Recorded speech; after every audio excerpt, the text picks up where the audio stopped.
All right, we're live. Welcome, everybody, to Paranormal Pulse Discussion. And happy 4th, everybody. And I got Carrie with me. How are you doing, Carrie? Good, but I still don't see us live. Yeah, mine shows live.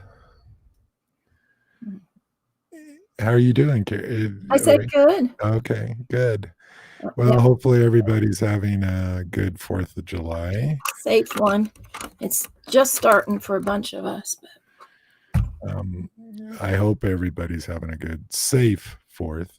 Here in Utah, most of the areas have banned all fireworks because of the dry conditions. Oh, yeah. We got Which, bright signs everywhere they brought out says no fireworks yeah, in west or east of Perry. yeah, and I'm actually very happy that most of it, there'll still be fireworks. Yeah, we all know that, but Well, it's Sunday. It's a Sunday. I might be able to get some sleep, and the valley won't be full of hopefully too much smoke this year. So, yeah, bah humbug, I guess. When I was 10 years old, they were fun and great, but We used to go out to Wright Pat Air Force Base and watch them. I was cool. terrified of them because we're so close, so loud. Well, today, Carrie, Dave from the UK Pulse over in Scotland won't be joining us. Oh, hey, Pussycats, how you doing? Oh, Joan should get on with us. I hope you and Mark are good. If you guys want to join us, let us know because Absolutely. we would love to have you guys join us on this chat. So just let us know in the chat and I'll send you a link on Facebook and you can give it a shot, or Mark can. We'll have to And, try to arrange where the times and that work for, like we were talking about. It's just, that was close. no, she jumped up. She's looking at me like, "Did I hurt you?" Yes, you hurt me. The tail, the she tail. she jumped on my knee and dug her claws into it. Oh, geez, ouch. Anyway, so tonight we're gonna start off talking by a couple of things, as far as hazards, safety, and then we're gonna talk also about, we had an investigation a while back, not that long, was it 5 weeks now, Carrie? No, it was a month. It 4 weeks. yeah, it was June. Um, and we're going through the evidence and we're capturing some really good stuff. Carrie might have caught a black shadow. We're not sure yet. Um, Mark is reviewing. Oh, taking it for a team. The hazards of. Yeah, matter of fact, Pussycats Dave called me this morning.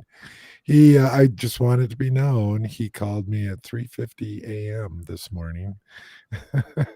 But yeah, he did tell me about him and Mark were up going over footage and stuff, and which is great, fantastic. I hope you guys will use the application. That's what you're supposed to do, and remind Dave, Joan, Pussycats, sorry. They need to upload everything to the application, and so we can all share it instead of through emails, which annoys me, but that's another story. Anyway, I'm can't wait. Tell Mark can't wait to, and I know this is true for Carrie too. Can't wait to see some of the video because you guys caught some, and we haven't mentioned it on this stream, but on the YouTube. But they went to a place a week ago and they caught some interesting stuff, and they have some video footage that hopefully at some point we can display here, Carrie. We're gonna, 2 weeks that they went. yeah, and we'll be displaying some of ours from our last EH investigation, which we'll talk about here in a minute. So Carrie, do you want to kick this off? And you have a unique perspective on this first topic, and that is uh, because you're the one on our team that goes out and gets locations and contacts people, and you've had some really um, shady experiences, some good experiences too, but some really. And so I'd like you to just kind of kick this off from your perspective as the person that is always trying to get locations, contacting people that you just know by a name or something. Go ahead, Carrie. Um, what is setting me off about this is that I have been getting we have a paranormal contact and all that we use, and I am constantly, and from certain people, it's becoming repetitive, emailing me or somehow messaging me saying that they need a priest, a shaman, an exorcist, or for us or me to come in to help get rid of the generational family curse or so forth. And then it's contact me, but you have to give me your direct info, your direct phone number, or that. And sometimes I'm like, well, first of all, we don't do getting rid of spirits or anything like that.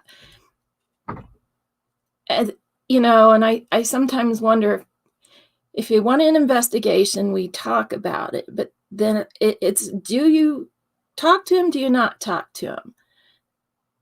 Sometimes they keep coming back, and I have some that have been like mad at me for not giving them like my phone number or something like that. Um, if it's something I feel like it's a little more legit, I'll just kind of say, we don't do that. You might want to look at. But then, because I think I'm smart, but sometimes I think I'm kind of naive when it comes to computer and that. And so I finally had to start looking that these messages are coming only to me, because I'll text you and say, did you get this guy's message? And he's no, and I'll look and it's only to me. So I think they're scams. Someone's what the purpose of the scam is, that I don't know. But I do think that there are scammers out there that I don't know what purpose they would get from a phone number. I don't know what they can do with a phone number. I mean, security wise, I don't know, but I think they're scams. And you have to watch it.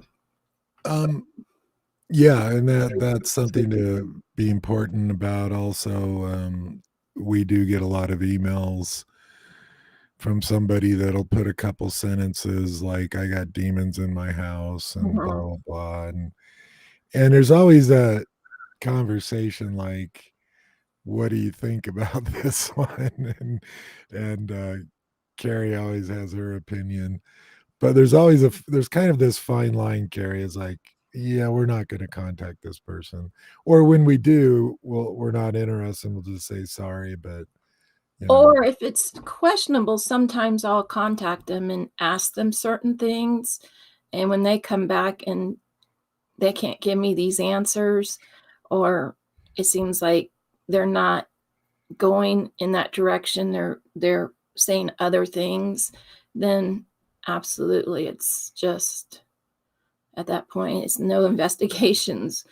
Whether it's yeah, legit or not is worth some of what these people are doing. well, I'm always leery when we get the emails like, I've been possessed and blah blah blah, and I'm always leery of those. But now, emails are one thing, obviously, or somebody gets a hold of you on Facebook or YouTube, whatever.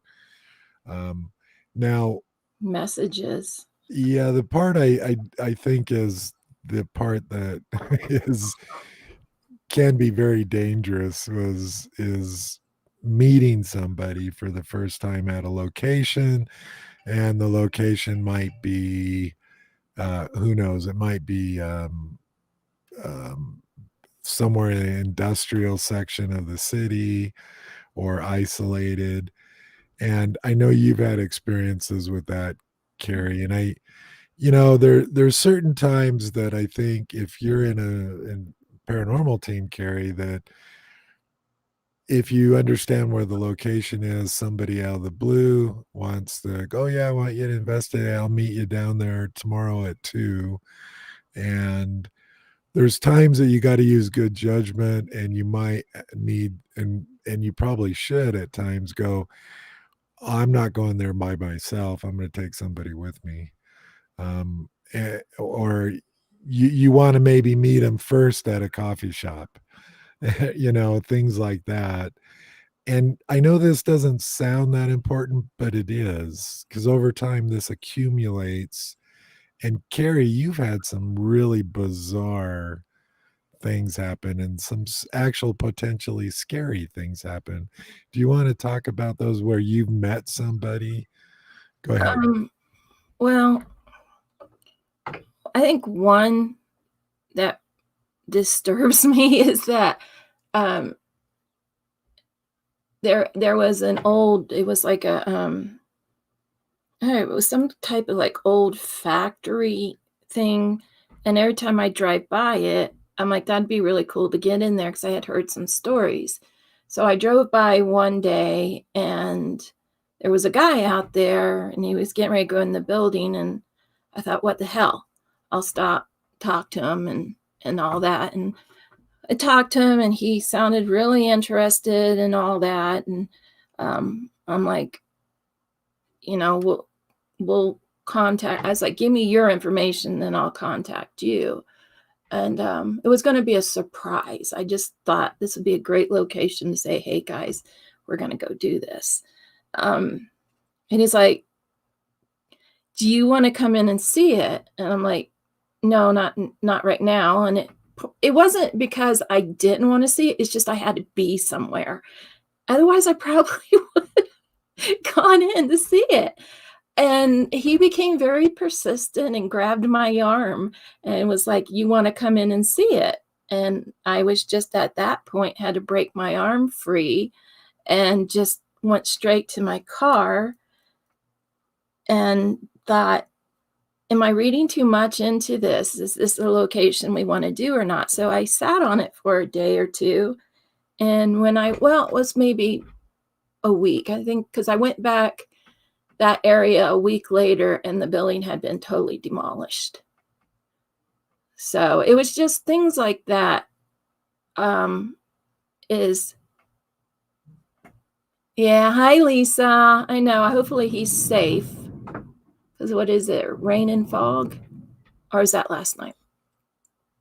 So locations, if you're finding them, because I'm one that always, if I go past a place, I will stop if I can, or probably not the smartest thing all the time.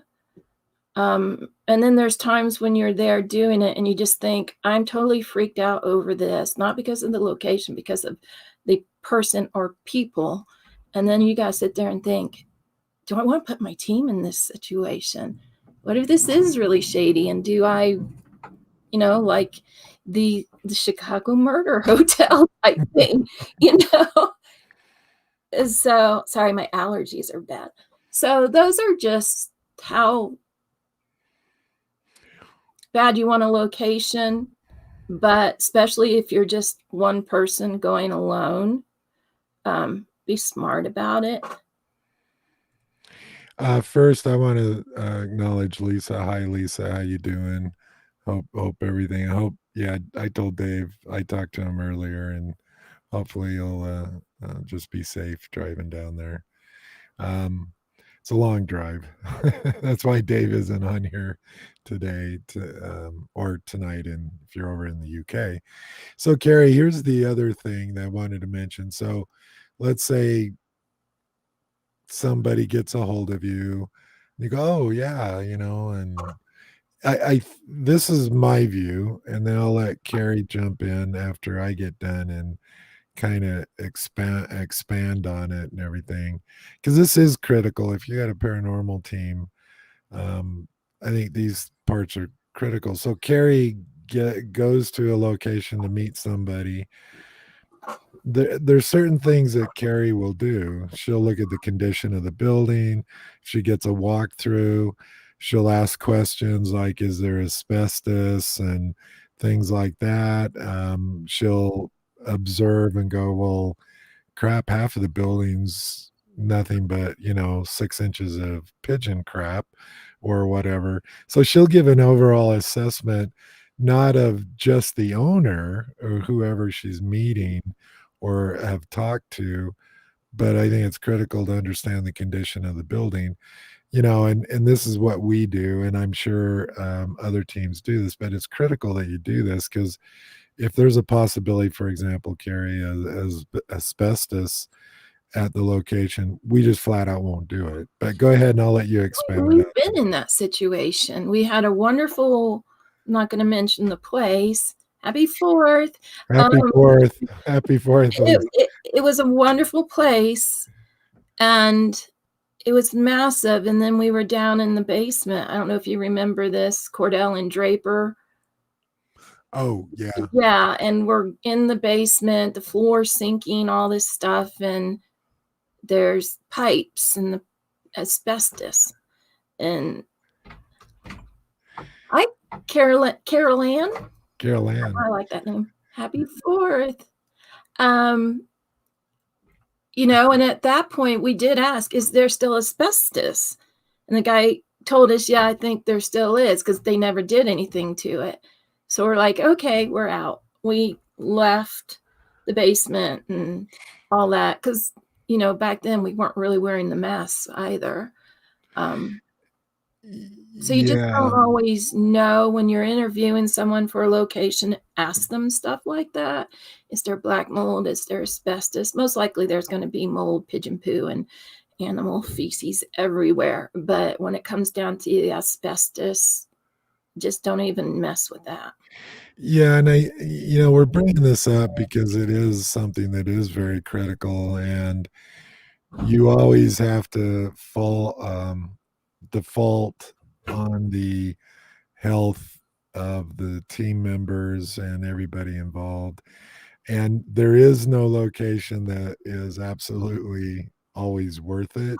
Sometimes you have to back out of locations. And Carol Ann, happy Fourth. And I know Lisa actually celebrated probably 7 or 8, 9 July 4th, I guess. I don't know. Um, anyway, she's over in the UK, so that's why I wanted to bring that up. No, these are critical things, is because safety is paramount, Carrie. And I do want you to tell one other story, then we'll talk about our last investigation at the EH, because it's turning out to have been more interesting than even we thought. It's okay, Joan. Let's see what. Oh, Pussycats, you're over in the UK. This is an American holiday, but thank you. It's one that I'm kind of a bah humbug on, just because it's We're having a barbecue, but noisy and smoky, and yeah. Bad Joan. So I do want to talk about one other situation that occurred to both of us. Excuse me. That was really bizarre. It was probably the most bizarre I ran into, just because it was in Ogden. There was a house that hadn't been lived in for decades. It looked like it was up for sale. And so we called the realtor because I was sort of interested that if the price was right. I think at the time it was they wanted like 82,000 for it or something. But after seeing it, it was worth about 8,000. You would be buying the land, basically, is what it came down to. But So it was a double motivation, Carrie. It was like, oh well, maybe this is something because it was so cheap, I could have bought it, and but we were curious about investigating it too. So we had the real estate agent meet us there. Well, you got it. There's before the real estate agent came. You and I were outside in the front talking. I'm like, wouldn't it be creepy if someone was in there? And you're like, oh, no one's in there. And Cordell turns around looking across the street, and I see this head pop up in the window. And I'm like, oh, crap. And then Cordell turns around and the head's gone. It happened like 2 or And I'm 3 like, times. And I'm like, Cordell, somebody's in there. Somebody's in there. And you're like, no, there's nobody in there. And I'm like, okay, in Carrie. there. Yeah, I Carrie. just All thought it right. was my imagination going. I Well, the only thing I think I saw in the window was a pigeon, I think, upstairs on think the. you eventually saw him Well, let's start the story off. The real estate agent comes, with his and little kid. well, and I want everybody to know this was an 1800s house. It was probably, I'm guessing because of the material and how it was structured in the style, it was probably 1880s. Now, the real estate agent had an estimate. He wasn't sure, but I don't remember what that was. It's like 1885, somewhere around there.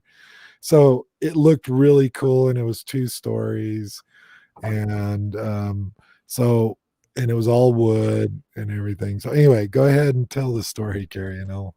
Well, the real estate agent shows up, and I'm like, there's somebody in there. I think at that point you had seen him too. And I remember the real estate agent, he didn't hesitate. He's like, well, let's go see. And he's got his little kid who's probably 6 with him, a little girl. So we go around to the back, and at that point, the back door is open. So we're like, did he leave or not? So we go in, the whole inside of the place is torn apart. There's walls that are knocked out. It was just disgusting. And we walk in, and there's some homeless guy made base camp in there. And I remember the realtor saying something like, what are you doing here? And he gave an excuse that I still think is classic. Well, he was a caretaker, wasn't he, Carrie? Yeah, yeah. His excuse was, hi, Bob. Hey, Bob. His excuse is that he was staying in there to keep it safe and to keep the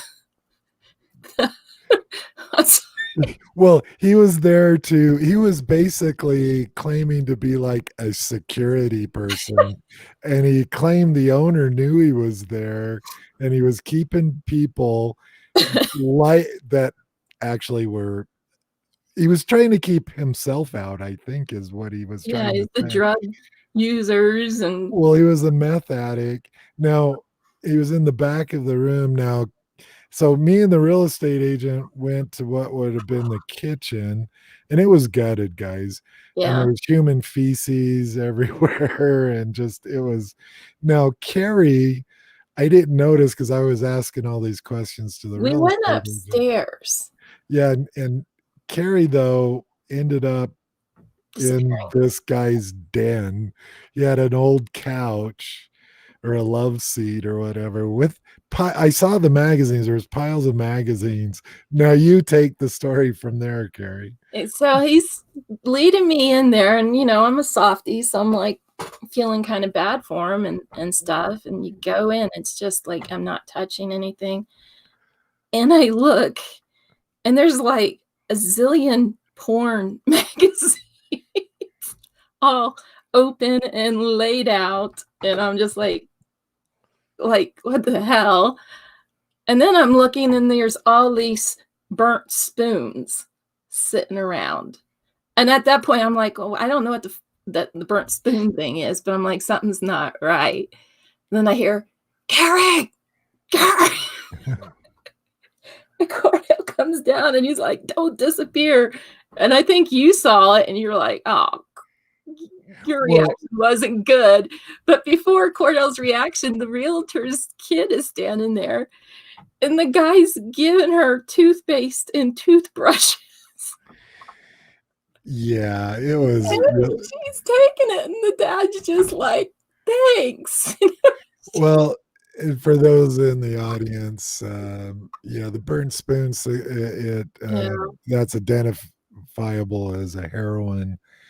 It's part of the pretty there process. was other stuff. There wound up being some needles and Yeah, he was shooting up heroin and stuff, and at some point, though, Carrie, this is what I remember. Now, correct me if my memory is wrong. So, again, I was with the real estate agent.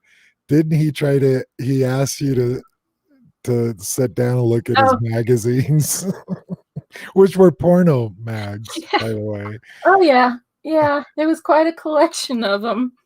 Um, yeah, I think I pretty much got laid into by you on that after that event. Well, see, because this is the perfect story, guys, and so hold on, Carrie. This is the perfect story that we did everything legit, right? I was literally interested that if the house was sound, I would have paid 80 grand for it at the time. It'd be an interesting project, but we also were interested in it to investigate the possibility of investigating because real estate agents sometimes are great contacts, right, Carrie? Yeah. And so so I want everybody out there that's in a paranormal group, imagine if you had to come across this house, and yes, it would have been trespassing, but say you found the back door open and you were by yourself and you walk in and are confronted with a heroin addict with porno mags scattered everywhere with this. Really, God, the couch was just wasn't good. So yeah, so my point is this is why what we do at so many different levels, Carrie, is can be dangerous. You and I'm not talking just for females, but for males Oh, too, yeah, absolutely. for everybody, and that's why you really need to be careful now, because you could paint all kinds of scenarios, Carrie. What if you'd have stopped there at, been there by yourself at 10 at night just to look around the house? It could have been touch and go, right? Well, I remember when you were yelling for me, you couldn't find me at first. I was kinda back in the den, but it that was on me because I shouldn't have just I veered off. I just broke off from you and went with this guy, and I shouldn't have done that. Well, you were being nice and Yeah. everything, I mean, I and felt bad for him, but it just got really, really dicey. well, and I wanna point out Pussycat's post. That was, I think if you've had a lot of roommates over the years, which I did back when I was younger, I can totally relate to that, Pussycat. Totally. No, so the point of this first part of this discussion is that it's an aspect of paranormal investigating because one of the critical things you got to have locations.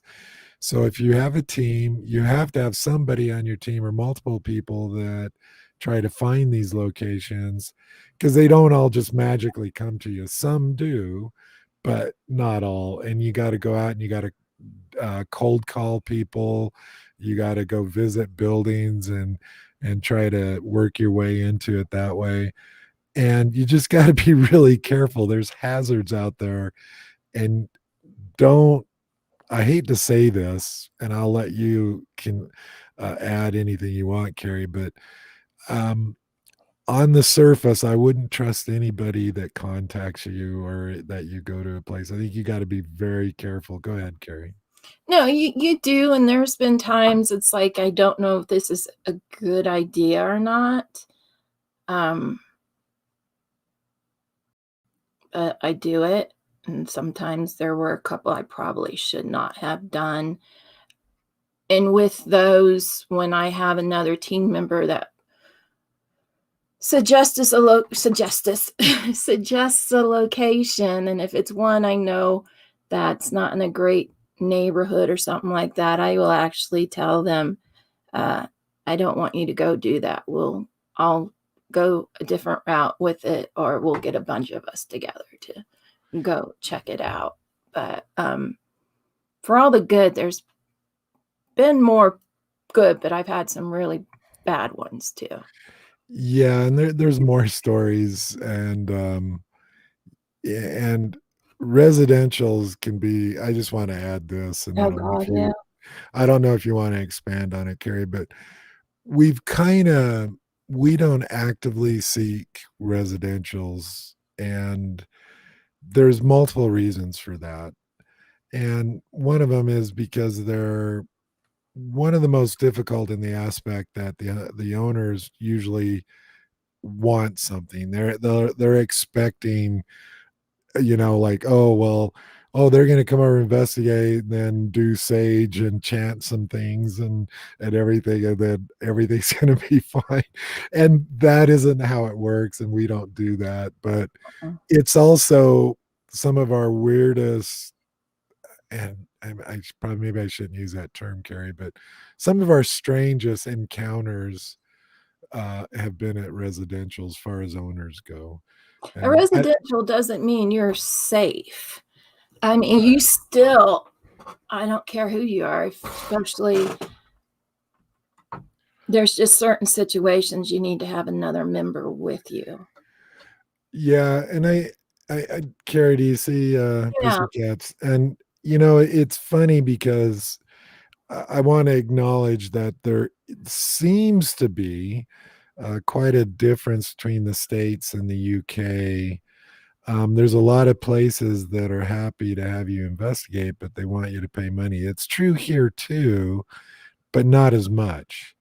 And it seems like every other place in the UK is this way. Now, Carrie, you lived in the UK for a little while. Mhm. Um, a, so there is some differences. And I guess the good part, Pussycats, about what you just said in in the chat is that 99% of the time your team's gonna be safe and people be safe because it's something that they do all the time. Yeah, give me $100, you can have the night Mhm. there, whatever. Um, and you're absolutely right when you send emails out. And Carrie, you can talk about that real quick. What's the most common approach or success you have getting places? Is it emails? Is it phone calls? Is it physically going to a location? Um, cold calls, um, had quite a bit of success with them. Emails, but for every location that I've had a dozen shut a door in my face. I've contacted to get places and have to go down to city hall meetings that were 3 hours away, and convince the city and everything, and then with our reputation, it would build, um, but it's still, and it's getting harder again because of, unfortunately, all the BS that's taken place on TV and all that stuff.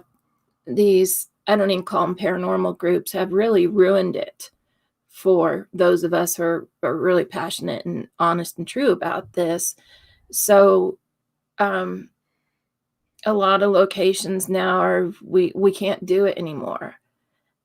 So it is getting harder again, but just stay vigilant with it, Joan. I have like an informational letter of who we are, what we do, and that, and then I also have another letter that's a more personal thing, and I send them information and say, can we talk?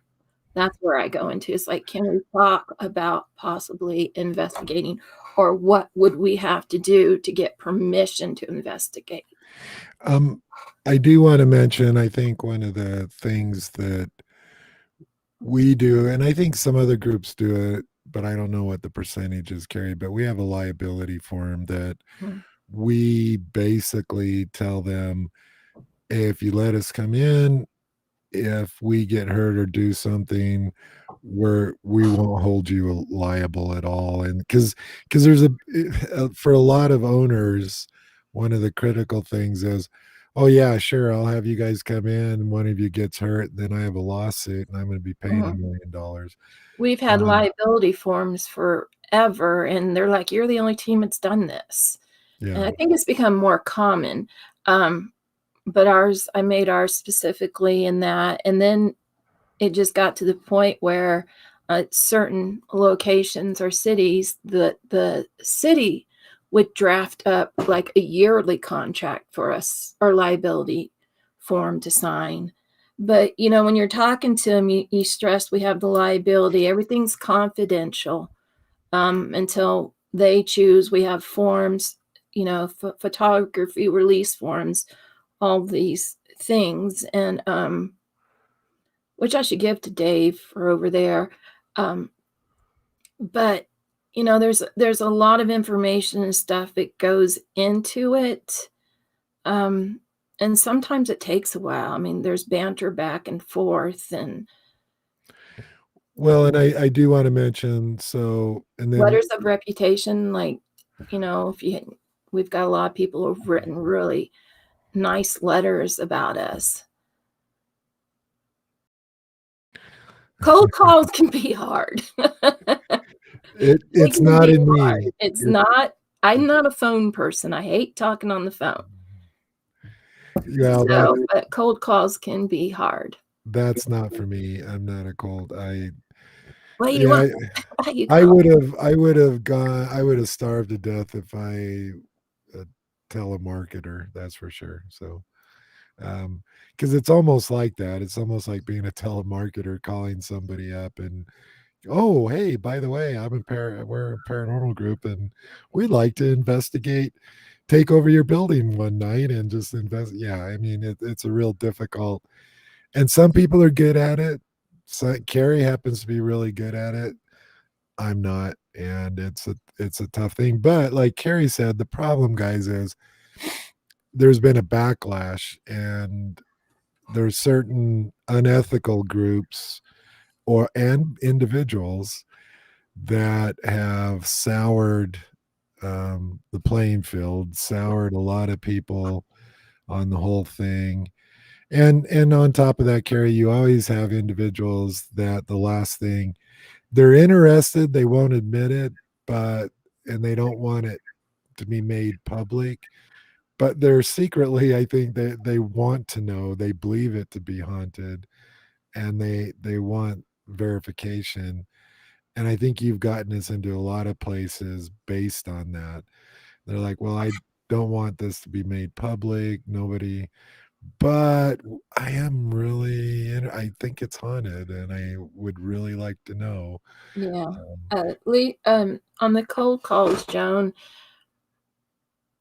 I found that I have certain information that, yeah, I wanna tell them, and that but it's dependent on who's on the other side as to how I approach it.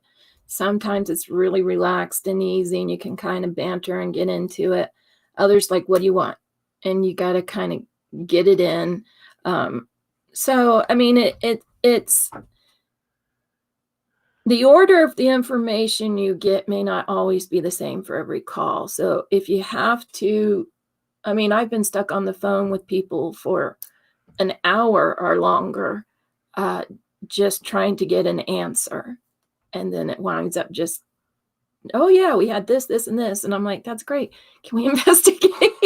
you know, so you just play it out, feel it out, and realize not every call is gonna be the same. But it is hard sometimes just to call a stranger and know that some people will yell at you, "How'd you get my number?" Or "You do what?" To others who are very receptive of it, and some that are like, "Okay, I don't know," but you have to tell them what you do, why you do it, and that, and sometimes it's a couple calls, takes a while. yeah, and I think, and I will kind of go back to what you said. And the TV shows have been a boom to the paranormal because at first it opened up a lot of places and it made it more legit, and they were more like, yeah, okay, yeah. Um, but there's been a backlash, I think, and it's just because of some of the buffoons, and I'll just say that go out there, they trespass or they'll damage the area, the whatever it may be, or they they actually go back on what they tell the owner and stuff. It's just it's gotten kind of ugly, and there's been a backlash. There's been And a lot of damage to property yeah, and things too. yeah. Now, luckily, there's been locations that we still been able to do. Others, have been banned, but we've been able to continue. To some that no longer can allow it. They would like to, but they can't, um, because of events that have happened. The other is just being out and seeing people and talking. I can, like, got the gift of gab. I can talk to anybody. And so having that ability, just go up and start talking to people, and people pretty much like me. um, that's a great way. And I mean, some of the things that I've got to do on first meetings or second meetings has blown my mind. Um, so, So, Carrie, is there anything else you'd like to let other whoever watches this know about anything else? Or mm, just just keep the whole safety thing in mind, lessons learned. Um, the nicest place can be the worst place. Um, yeah, through the years, a lot of lessons learned. So just be wise. You don't have to do everything on your own. You can go with another member or whatever, and it's okay to have this great place and then say, "Yeah, we're not gonna do it." It's perfectly fine. well, I think that's a very important part of it is know when to back out and I back not. out more when I think of another team member. If it's just me, then I'm like, "Okay, I'll push it." But if it's the thought of another team member, then it's like, "Okay, I can't." Yeah, and I just want to say one more time that there is no location that is worth jeopardizing anybody's health or security. Let And someone know where you're at if you can. yeah, and above Always know where all, you're at. guys, and this is a word that needs to be spread to all the teams and all the people out there. Don't break the law. Trespassing is not a legal action. You're not if you don't own the property and don't know who does, don't go on it. It's pretty much that simple. And you don't need a trespassing sign to make going onto somebody's property. Assume it is a no trespassing. Yeah, because even if it's not posted, it's still illegal if the owner wants to, I mean, and it's one of the most frustrating things. People, they know the abandoned farmhouse or the abandoned building down the street, and that's why these buildings are a lot of them are just totally trashed and graffiti and everything because everybody just goes on them. And yeah, so just don't break the law. I mean, is I guess the last thing I want to say on that, Carrie. Yeah. It's just, I can't believe the damage and the stuff. We have a location right now that, Carrie, every time we go there, even a week apart, it's in worse shape. People keep going there and just destroying it. Mainly kids. And why do you want to knock down a door? I don't understand. I don't Or get rip it. things out and spray paint your name on everything. Like, I that's really intelligent. I just don't understand. Knock out windows and everything else. I just don't get it. But it happens. Unfortunate, and that's maybe another whole topic So anyway, thank you, Carrie. This is a topic that we might revisit now and then because it is critical. And if you're starting your own team and want to know how to do something, and how do I get into a place, and how do I do it and approach the person that so they want me to go into the place, and I think that's um, critical because you don't want to make enemies every place you go, right? Mm-mm. That doesn't do any good, and you want to do it in a way that the owner will be happy to have you back. I think that's what's critical too. So, any last thing on that, Carrie? Or Um, just be smart. okay, well, anyways, let's. I kind of wanted to talk about our last investigation, and I do want to mention that Cults UK, Pussycats, and stuff. You guys went on. You guys had a sounds like a really cool investigation. Yeah. I was jealous. I know Carrie's jealous. We saw some of the footage. We haven't seen the original yet. You, We've discussed it just amongst ourselves. oh yeah, and I'm fascinated. Can't wait to see and hear the original video and audio. And the one that fascinates me the most is the mist that you guys caught. Um, it's interesting, and I want to get the original and break it down a little more. Now, me and Carrie went to the EH, is what we call it. It's out of it's in Wyoming. That's all we can really say because it's confidential. And we had quite a lot of stuff, and apparently more stuff was happening than we realized. We had a lot of stuff that we just heard or felt,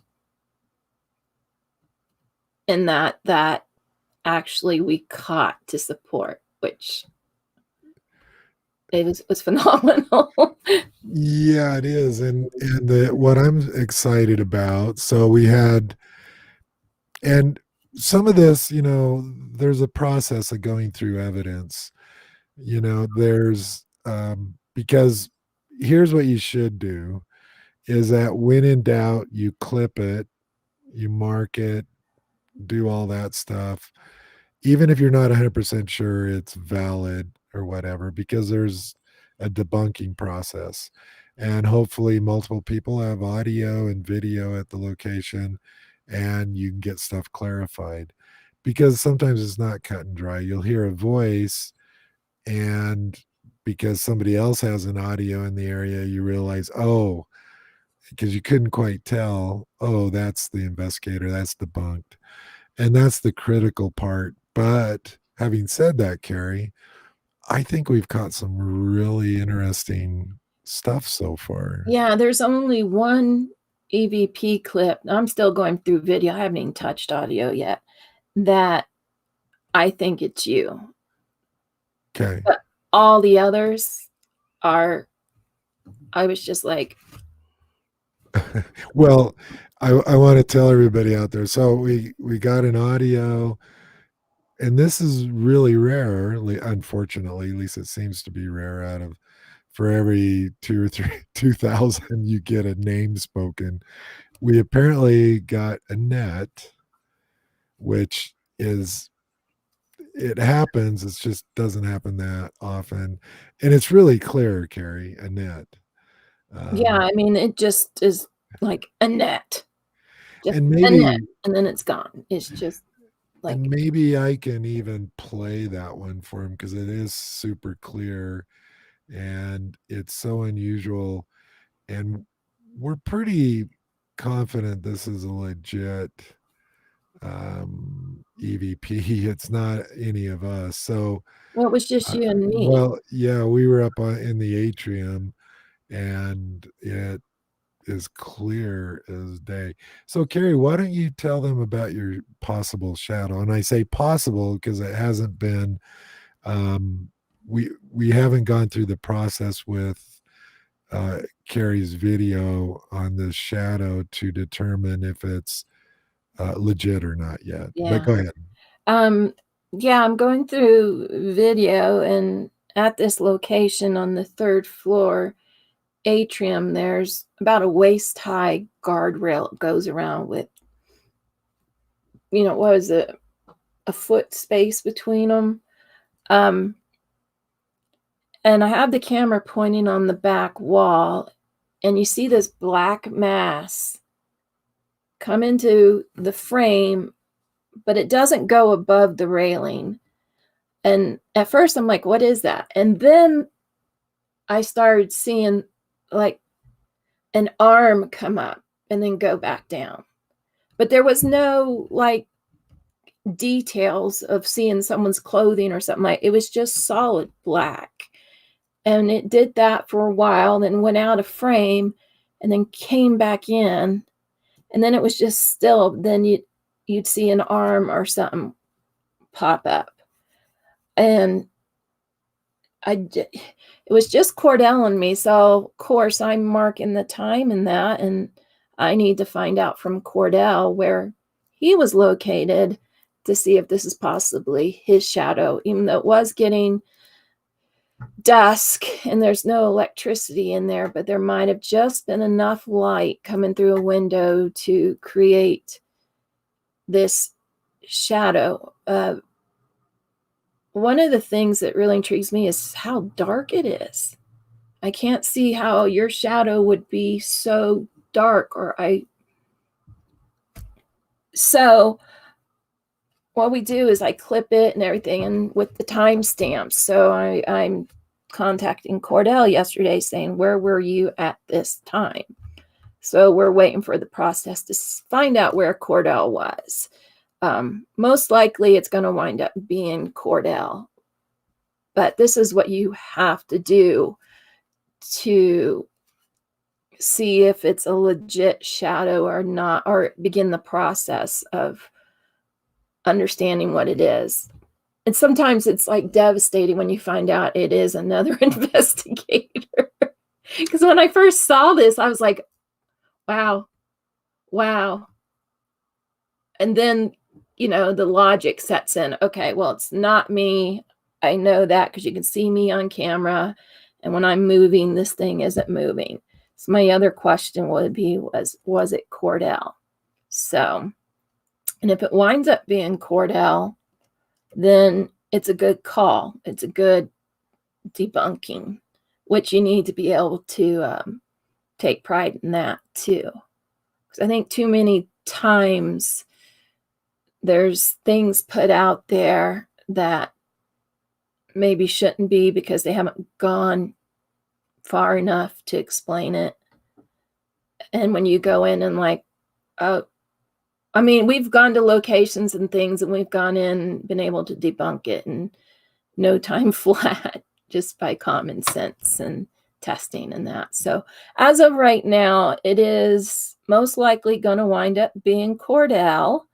But until we can verify where he was at the time, it's still an unknown. Okay, I think I have the one that says Annette. Now, I'm going to play it here. I want your guys' opinion in the chat. Now, here's the caveat. Here's what usually happens. It's either most of the time it's not loud enough and you guys won't be able to hear it. You need to let me know. Carrie will let me know also. I can up the volume a little bit. I can't do a lot though.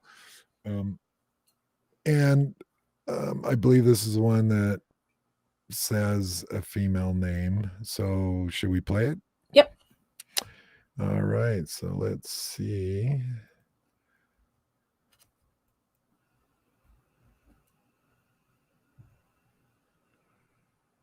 I can't hear anything. Nothing's coming through. Do you hear it now? Mm-mm. Nothing? There's no sound. Really? Don't know why that would be. Did anybody in the chat hear it? Because it's sharing the audio. Let me try it again. Let's see.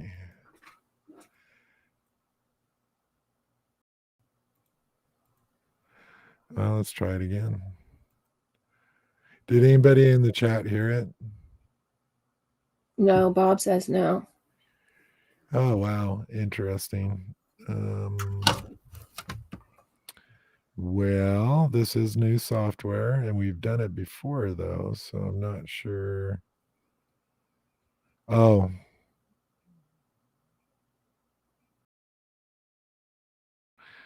Let's see. Well, let's try it again. Let me know if you guys hear it at all. This looks like jail. Can you turn it up a bit?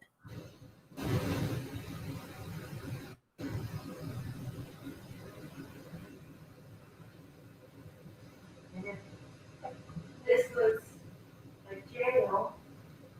Do you hear anything? Yeah, you can hear it. I mean, it's not as good as what it would be when we're listening to it from our computer, but go to where it's being said. Okay. Yeah, that's really weird because I got I got it cranked. So here's the EVP.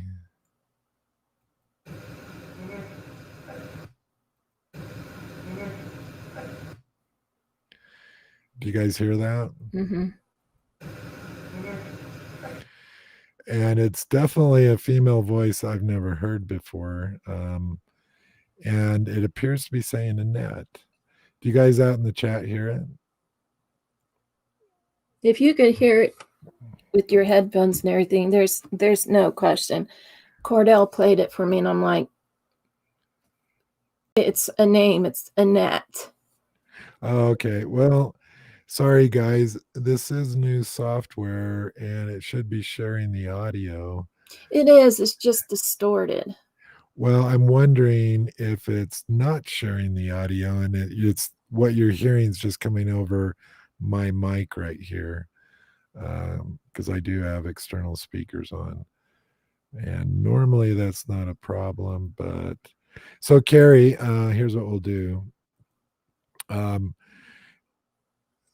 Maybe you can go over a few other things that you've found so far, and I'm going to look at a couple of. It's there, trust me. And I'll Things try to, that like I'm just going to the try to figure this out. the things that I was reporting, like the footsteps, the sound of someone walking and dragging things, and that when Cordell was outside and I was listening to, we actually caught it all. So that alone was just fantastic for me because it's something I've experienced several times. But this last time it was all caught. And then there were several where I said I heard something or felt something, and then there's a voice. So it was a fantastic investigation. It got a bit intense towards the end with, is this real or is this a fleshy? And the fleshy part just freaked me out. But with what Cordell has caught, and I'm going through mine, and I've got some things too, it almost seems like everything that was going on, pretty much of it was caught. And it does seem like certain responses are actually giving us information or replying back to us. And that is exciting. We never get names, but this is clear. This says Annette. And what I wonder is, why do they say our names? But when you're like trying to get a name from them, there's just nothing. I think we've gotten a handful of names in all these years. Yeah, and and I do want to comment on that. And I don't know about the Pulse UK team, what your guys' experience has been. We've actually caught a lot of them saying our names. Dave, Carrie, Cordell, Chris. and James.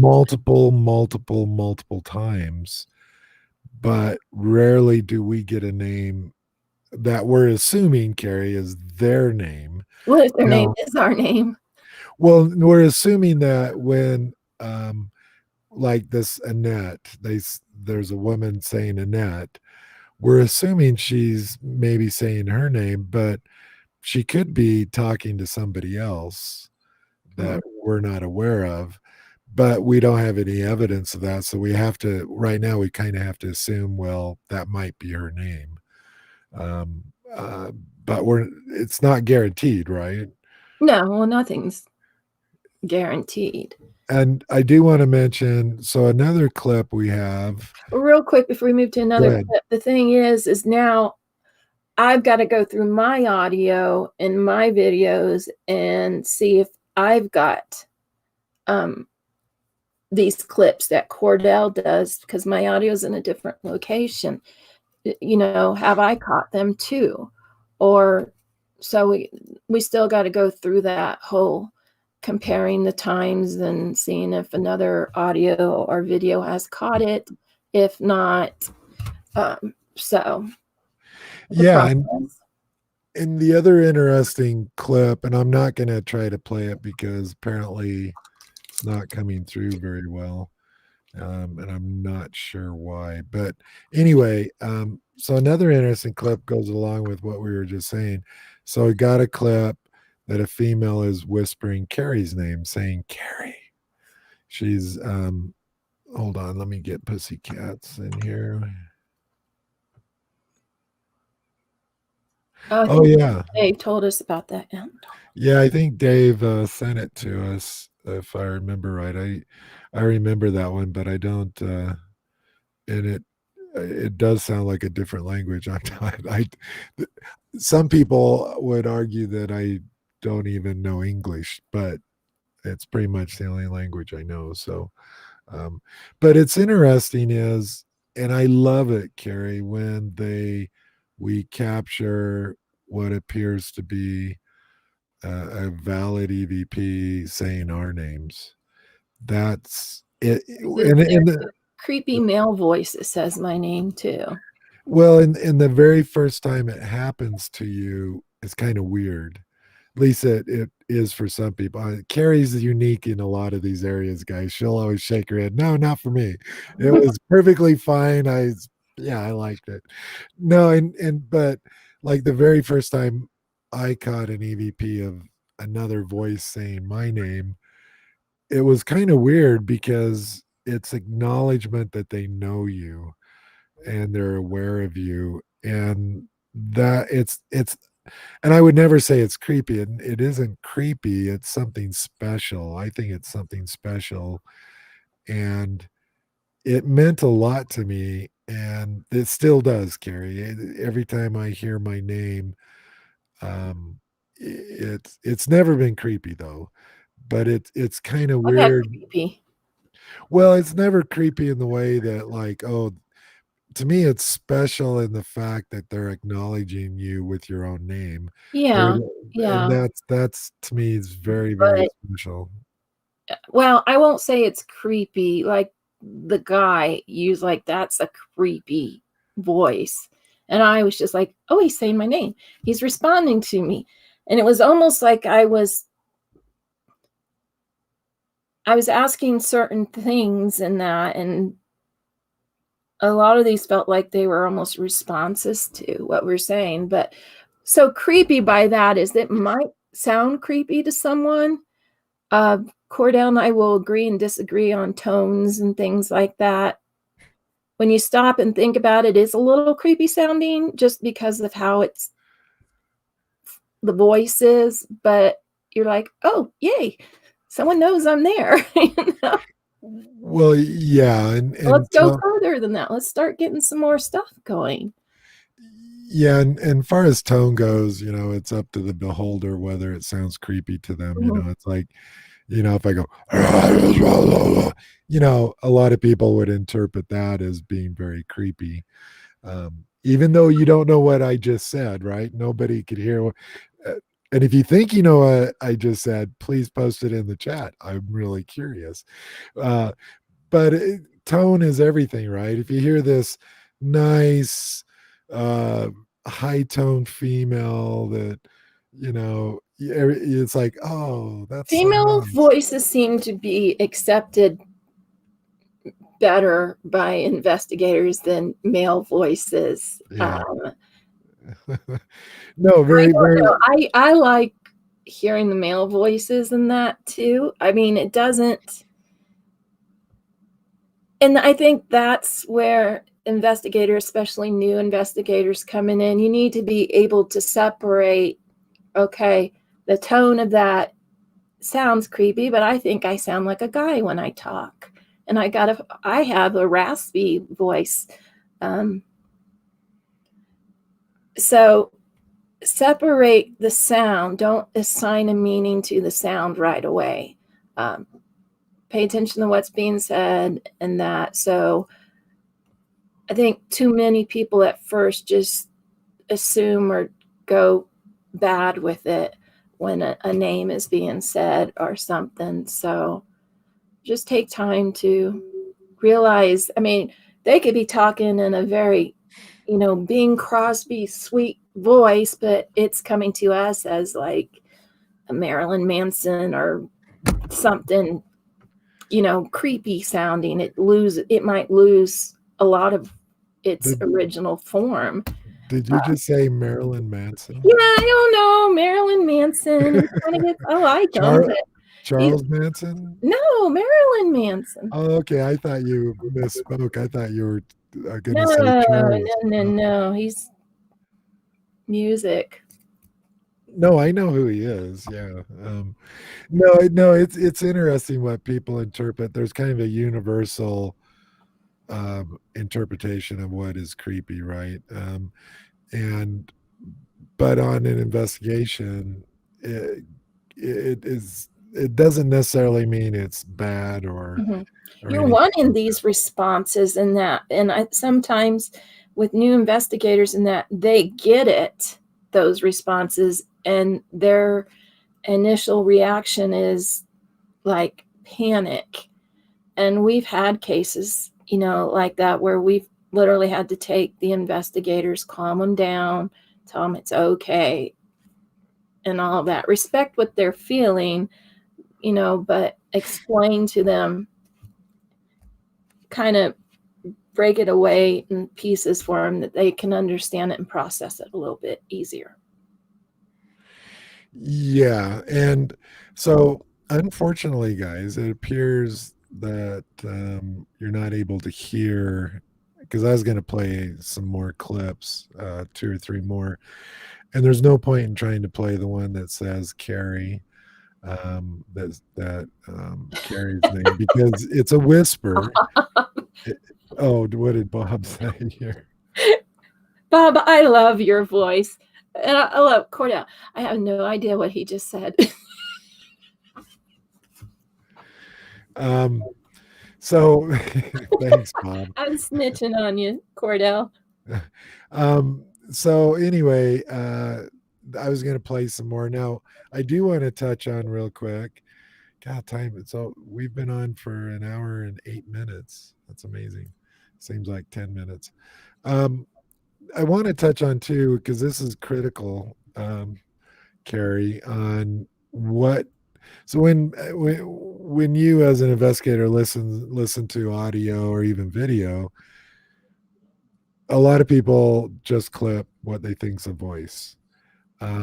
But there's two other scenarios that you should always absolutely save and clip. One is what I call situational. One is so Carrie's sitting on a chair and all of a sudden she feels a hand touch her on her neck. She jumps up and she goes, "Oh, I just something," and she is startled.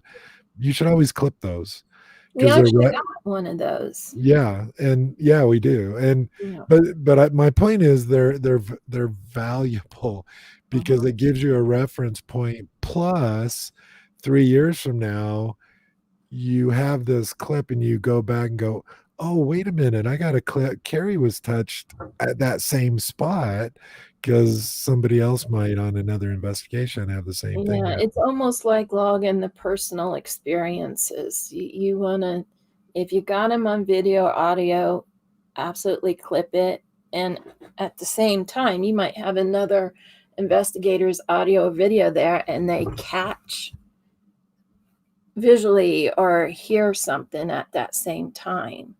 Um, we got one, I got startled and jumped because I'm like, something just hit right next to me.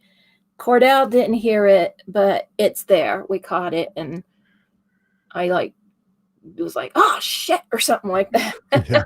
and Yeah. jumped because it startled me. And I'm like, "You didn't hear that," and I was like, "Seriously, you did not hear that," and he didn't, but it's there.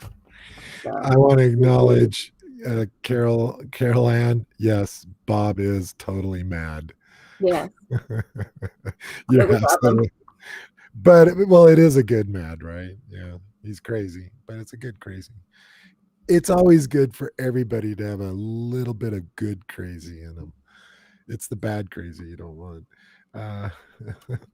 Uh, also, the third thing that you should always clip and save, and we upload them, and so everybody can hear them, is just the noises, bangs. So if there's a noise or a bang, it doesn't matter what it is. If it's out of the ordinary and it catches your attention on the investigation, you should save that. Now, it doesn't mean it's paranormal or anything, or that because you clip this, you're telling everybody, oh, this is paranormal, because it You sounds could like be folks. telling me, "Hey, here's some building noises I caught." If you get something like this, that could be it. Yeah, well, even if say, and I'm going to keep using Carrie as an example. So let's say Carrie's in an area, and down the hall she hears footsteps. She radios to base camp, says, "Who's coming upstairs? Who's?" And we radio back saying, "Nobody. We're all here." Now on the audio, you might only barely hear them, and it's nothing that would be classified as paranormal necessarily.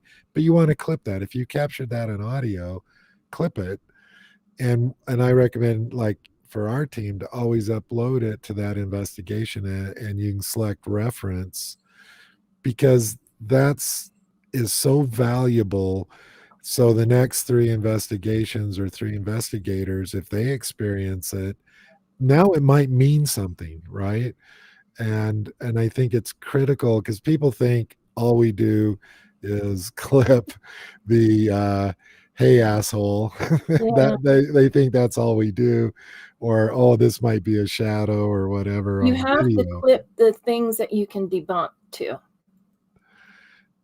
because let's like my shadow, if I have something else that shows it's Cordell or something like that, you clip those too.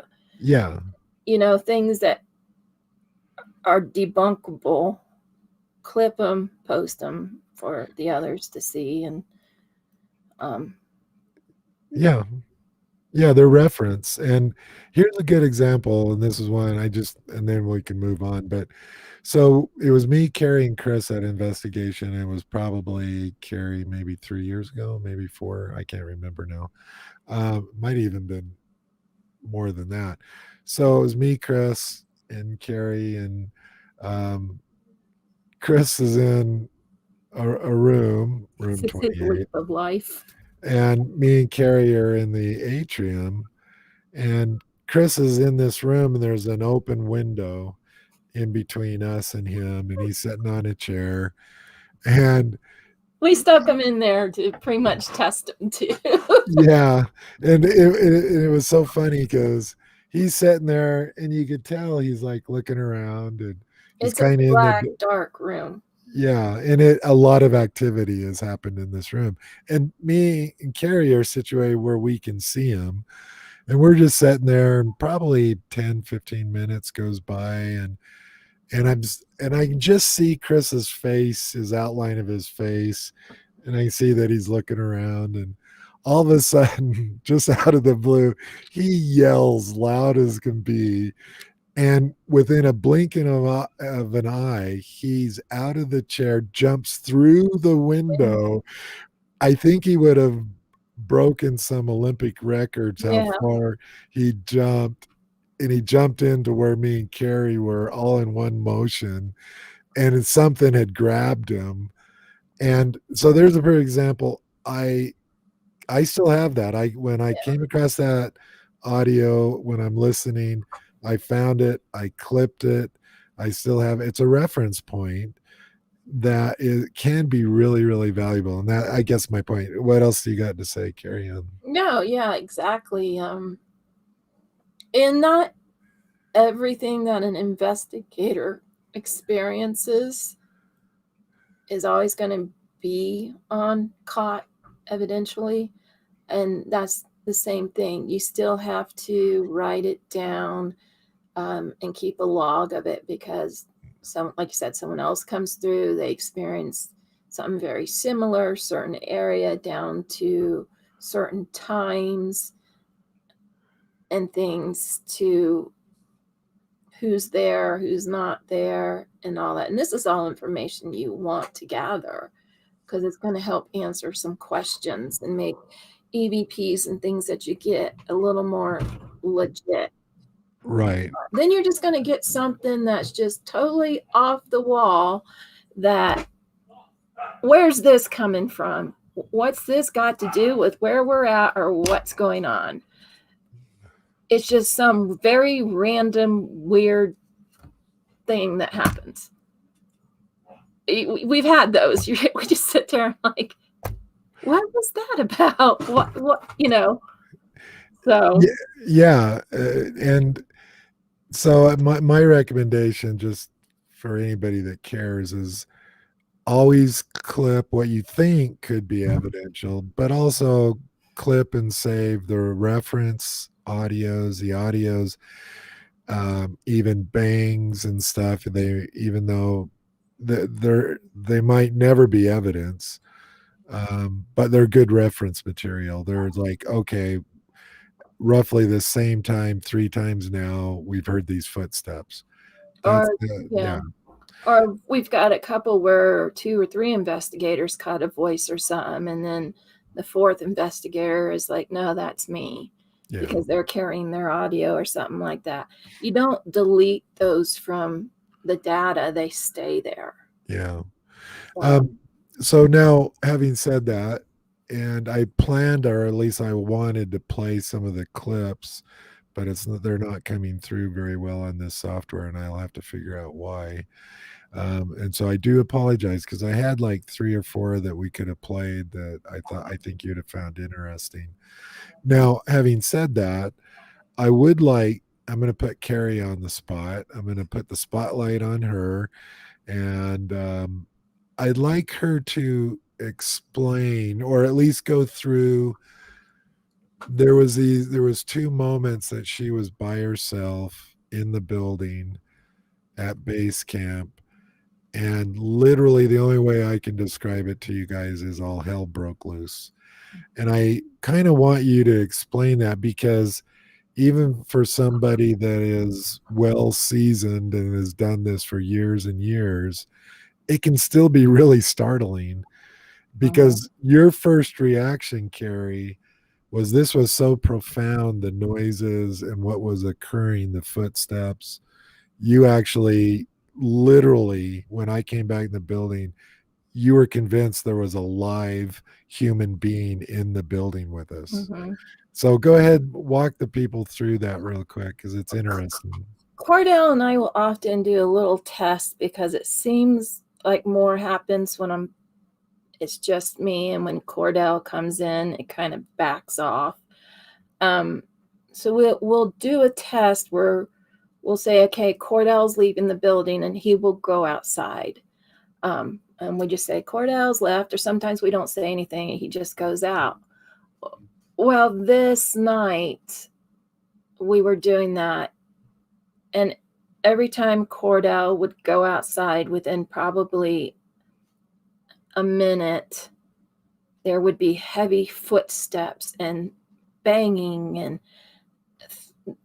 voices. I heard a man talking and clearing its voice, and it was almost pissed off sounding. And it was so startling that I was standing up out of my seat.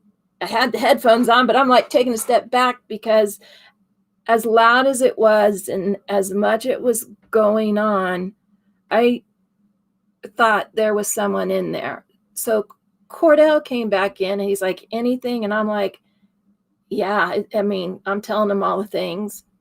He gets on, listens, nothing. I go outside, nothing. We try it again. Cordell goes outside.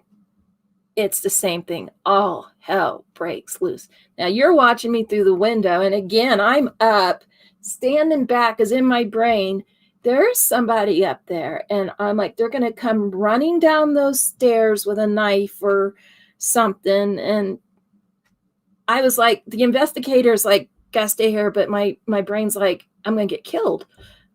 I was literally like back and forth. And Cordell came in, and I'm like, it's going crazy. And then it started doing it where Cordell could hear it. And it did. We were at that point because both Cordell and I carry certain locations in that. And it was to the point where it was time to go find out. Well, I do want to clarify one thing because for our British fans or British attendees, when a person in the States says carry, that means they have a loaded gun on them. They're Yeah. carrying a gun. Permit. And I know most of you probably know that, but just for clarification, so, and it's 100% true that, and I'll let Carrie speak for herself, but I'd say about 70% of all investigations, if I don't physically have my pistol on me, I will have it in my car nearby. So, and I know some of the people out there, maybe that shocks you or whatever, but anyway, and I know, and I'll let Carrie speak for herself. I have one. Yeah, it's either generally in my purse or Cordell's car. But at this point, I'm like, there's someone up, and we're yelling at this point.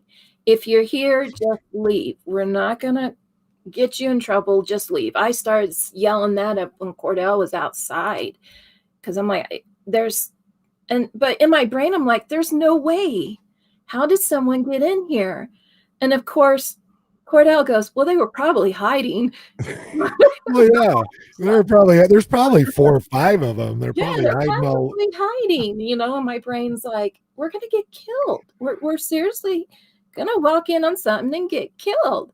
So at that point, yeah, Cordell got his gun, and he's like, stand behind me or stay here. I'm like, I'm not staying here. I'm going with you because you go up, then you're gonna get killed. We walked that whole place. Well, I want to add, we literally, and it's actually 4 floors, counting the basement, but in many rooms, I don't even I can't even. No electricity. Yeah. And we went through every single thing in closet and everything. This is how loud this noises were.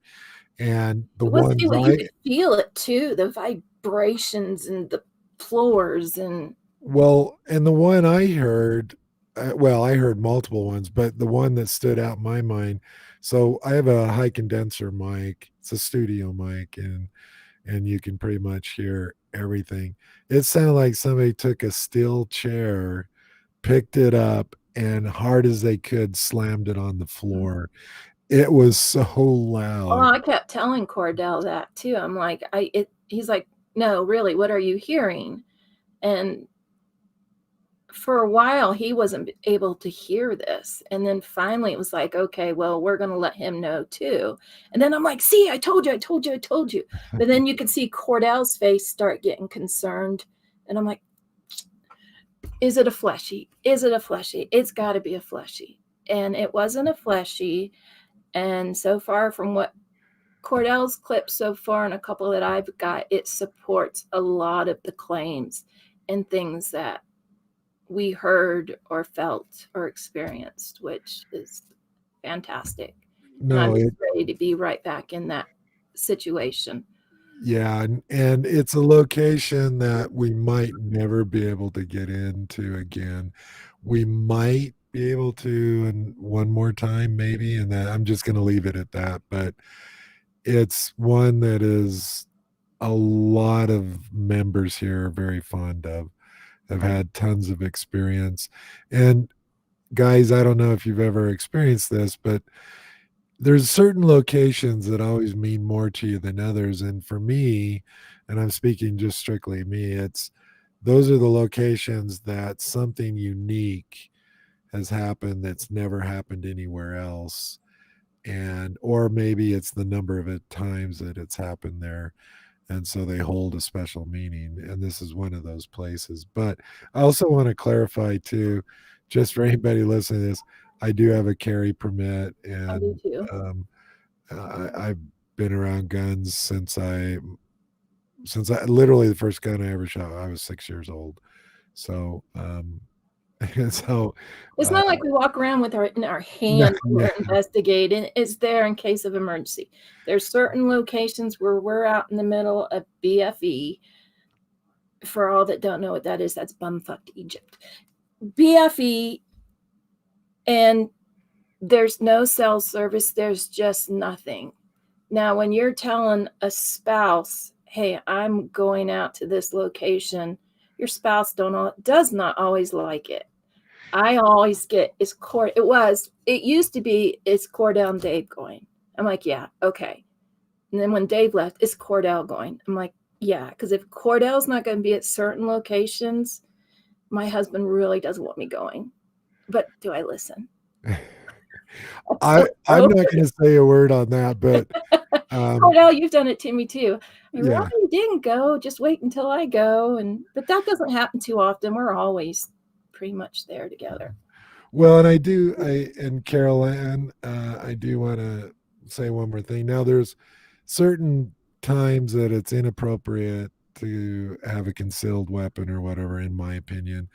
And um, Residentials and yeah, now, buildings is yeah, and I mean, is it okay to have out in your car or whatever? That's your choice. But it's so funny. I have to mention this, Carrie, because locally here in Utah, there was a paranormal group, and to they were real big on YouTube. They had a TV show, didn't go very far, didn't last long. For them to make a name for themselves, and then all of a sudden they switched in paranormal investigators with guns. It was like, packing. It was yeah, packing. packing. They were And total so BS people. Everything they did was made up. yeah, so they that was their gimmick is, and they didn't just carry guns, but they made them very viewable, very visible, and it was one of the focuses of the show. And um, I want to make it clear that we do it, like Carrie said, when we're going to places where you might not have cell service. You might be literally you could be dozens and dozens of miles away from any help. There's all kind. Now, I want to add too. I don't know about the UK, but here in the states, They don't there's do that. literally places we go to. You do have to worry about wild animals, and I'm talking everything from mountain lions to black bears. Uh, don't ever underestimate a moose. Coyotes. Moose kill more people and injure more people in Utah in the last 10 years than bears have. Cordell, just with people, I was taken into a murderer's house That's true. You were. just shortly after the guy committed the murder. Next thing I know, the father, who was my contact, has me in his room and is telling me things. Um, it's not the situation where it was out in the middle of nowhere. Even if you wanted to get out, there was nowhere to go. I had been stuck out in the mountain with nothing. So, safety first. It's Um, just, there's nothing worse than seeing or feeling an investigator in distress? Well, I do. Yeah, I do want to mention pussycats because you're absolutely right, and it's a personal choice, and you have to evaluate the situation and if there's any danger. Well, Um, when I lived in the UK's, the cops in the UK didn't even carry guns. right.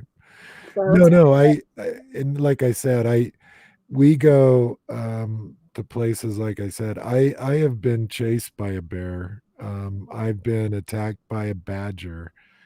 Um, this is nothing trivial, guys, because a bear can and will kill you. A moose, matter of fact, up by Dave's house in Park City, I think it was the year before they left, a jogger was killed by a moose.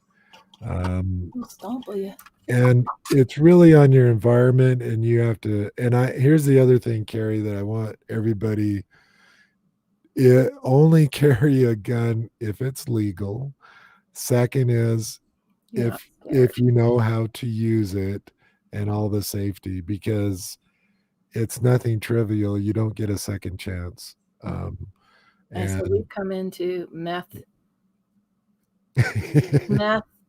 shirtless meth guy with a 2x4 at 3 in the morning to, a gang member running down the yeah, street, stopping us, trying to get us, give him try to a, get into our car. you're going to get killed. Um, Gang members pulled up next to us in downtown Ogden at 3 in the morning, sitting there in the middle of the street watching us. I've had Um, people at gas stations trying to, after a long investigation, or would arrive at investigations where just getting in there was. Caroline, uh, yeah, I was actually attacked by a badger, and badgers, pound for pound, are one of the most vicious animals. Wolverine. Wolverines and They badgers just will, spotted one in Layton. well, badgers and wolverines will literally take on a bear. They will attack a bear, and anyway, so but I didn't, this wasn't going to be about talking about guns or anything, but Let the me just reality, again, let me clarify. We don't carry them out. no. They're there, put away. The investigators know they're there. We announce and tell them where they are, and usually they don't have to come out. But there have been a couple um, that we've had to in certain locations where you got to, if not have mace or something with you, or if it's just that bad, don't go. Yeah. And I, pussycats, I do want to say, so uh my dad had a friend that worked for Mutual of Omaha, Insurance. Wild Kingdom. Oh yeah. So TV show is a TV show that was on in America here for over 20 years. He was a Carl videographer for Perkins was it? he was a videographer. But anyway, he would take in hurt animals and nurse them back. He took in a baby cub that lost its mother. But he had a badger. Here's the point of my story. He had a badger in this doghouse, and it was all fenced, and even had a fence over the top. And the badger had been hurt somehow. But it was, badgers can get about this big. They're fairly large, can weigh, I don't know, 30, 35 pounds, 40 pounds. Anyway, he stuck a stick to try to get the badger out of the doghouse. And it was a stick that was that big around, a tree limb, and it was a good 4 inches around. All of a sudden, there was this growling. The stick was going like this all over the place, and he couldn't pull the stick back, and all of a sudden the stick broke. The badger had bit a stick that big around in half. And yeah, so they're kind of vicious. They'd probably do that to your ankle or leg. Yeah, but they'll get 30, 40 pounds, somewhere around that ballpark. One other thing you should always do is call the police department or sheriff's department to let them know you're at a location, even if it's out in the wild and open location where you don't have to have permission to go, it's free range or whatever, I still call. Make sure it's okay to be out there and make sure you notify them that, hey, we're going to be out there or we're here type thing. So the UK, it was hedgehogs. They're so cute. Hedgehogs. Hedgehogs that come up to the window. Little hedgehogs are so cute. What I know I've seen pictures of hedgehogs. I just They look can't. like itty bitty baby But porcupines. aren't they like really cute and Oh everything? yeah, they can still bite. We used to have one in England that would always come up to the window every morning, and the kids would sit there. So Alex's one always wanted a hedgehog. Yeah. They're just Okay. animals that aren't supposed to be pets. So Anyway, well, so me and Carrie did full disclosure that out here in the west of the United States, there is times it's prudent to have some type of weapon to protect yourself. Now, if you have mace, that's fine, and some people have mace. I know Carrie's got or used to have mace. I think. Yeah. I used to have some mace and Hedgehogs Louise smell. knife. Hedgehogs smell So bad. do ferrets. um, anyway, so out here in the West, yeah, there's times that you probably need some form of protection, but I'm glad you mentioned calling the police department, Carrie, That's your because it's first step to all of it. yeah, because it's so critical to let the local law enforcement know you're there. Because put yourself in their shoes, guys. You're in a building. It's 2 in the morning. They drive by. They see flashlights going around. Uh, what would you do if you were a cop? Yeah. So Well, the main questions they're going to ask you is how many people are there? You know, what's your name? What's your phone number? And how long do you think you'll be there? Those pretty much the only questions. And if you call enough, hey, Carrie, you there again tonight? Yep, we're here. So be smart. yeah, Just be smart. yeah, and so on that note, we're overtime here, and I really enjoyed the conversation. And guys, thank you so much for everybody in the chat. It makes this so much easier when you guys are chatting and sending us questions and stuff. We really appreciate it. We love the interaction. And it's really great seeing Lisa and Pussycats Yeah, and it refreshes our Carolyn. brain too. I mean, we forget things too, and to hear their views and that, it's almost like, yeah, they're right. So Yeah, I want you to know that normally Dave's here, and we probably would have talked more about the UK investigation and maybe showed some clips from that. I'm not going to show any of the clips that's been sent to me. We'll do that with one of the members of the UK Pulse if they can join us then, because it's kind of their show, and um, we could have played those this time, but I didn't really want to. I was hoping Dave would be here. And we might be doing this, Carrie, at a different time because Dave, he doesn't really have time with driving back to England and stuff, back to work on Sundays. So we might have to find a different time to do this or do it a little earlier, but we'll work that out. Uh, also, if anybody ever wants to join us, just let us know. yeah, I'll put Carol Ann, Joan, Lisa, Mark, Craig's and, joined us. Bob. and Bob's always welcome. But I just want to let you know we'll work that out. We'll probably do some type of change of time, might even be a change of day. I don't know, but we might try to do this one earlier, like at 10 in the 2 hours earlier. Maybe Dave can join for an hour or something. But anyway, enough of that. Some of these broadcast guys, we never know which direction they're going to go. And we're full disclosure. We'll always be honest. and give you our opinion.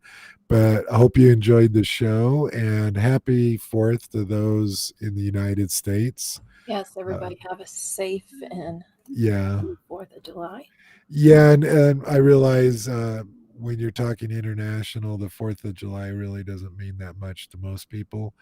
Um, some people probably don't even know what it is, but it's one of the biggest holidays here in the United States. So It's a everybody big does barbecue.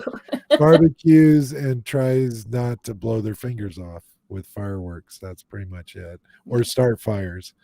Um, anyway, happy Fourth to everybody. I'm gonna go ahead and say good afternoon or good night, whichever the case would be maybe. Thanks again. We really appreciate everybody in the chat. If you haven't subscribed to our channel, just click the subscribe button and the like button. It helps us out and it makes me feel warm and fuzzy all over and Weren't helps we me supposed to sleep. say, like, smash that button or something? Smash it because it makes me sleep better at night if you push the subscribe button. So, oh, what did we? Oh, let's see. We got. Oh, I'm missing a bunch of Yeah. I said bye, Bob. I just want to thank everybody for joining us and for chatting. You know, Cordell and I can talk a lot and give our views and opinion. We're not saying we're right on everything.